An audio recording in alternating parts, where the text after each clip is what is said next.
Start.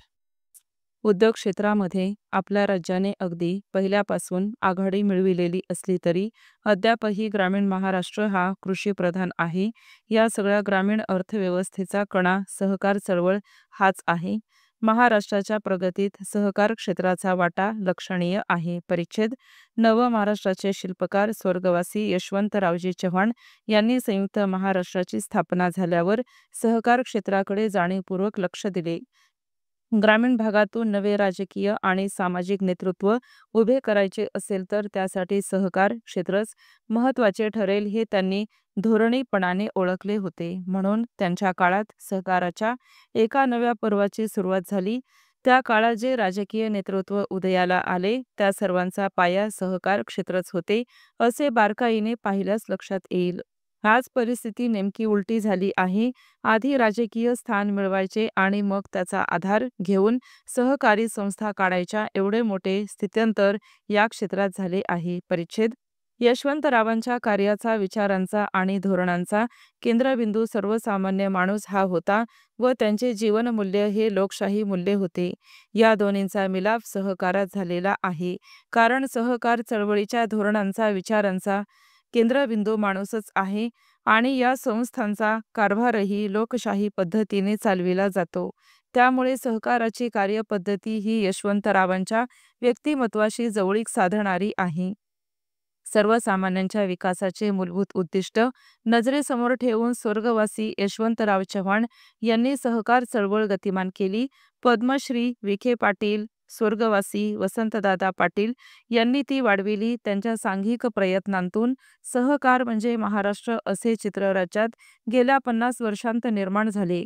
देशातील एकूण सहकारी संस्थांपैकी 70% संस्था एकट्या महाराष्ट्रात आहेत. याचे श्रेय याच नेत्यांना जाते.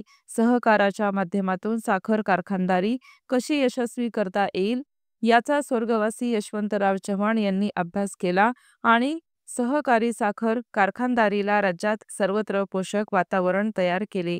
वैकुंठभाई मेहता यांच्या मार्गदर्शनाखाली महाराष्ट्र राज्य सहकारी बँकेची झालेली वाटचाल आणि त्यातून शेतकऱ्यांची सावकारशाहीतून होत असलेली सुटका यशवंतराव चव्हाण यांनी अनुभवली व त्यातून ग्रामीण व नागरी सहकारी पतपुरवठा चळवळीला चालना दिली.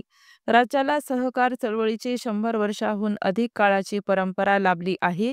सर्वसामान्य शहरी आणि ग्रामीण माणूस, शेतकरी, लघु उद्योजक, कुटीर उद्योग करणाऱ्या महिला आदी वर्गाला सहकार चळवळीने आर्थिक प्रगतीचा मार्ग दाखविला.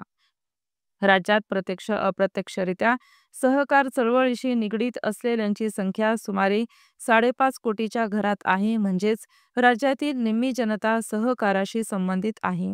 जागतिकीकरण, आर्थिक उदारीकरण आणि खाजगीकरणामुळे 1991 नंतर सहकार क्षेत्राचे चित्र बदलू लागले.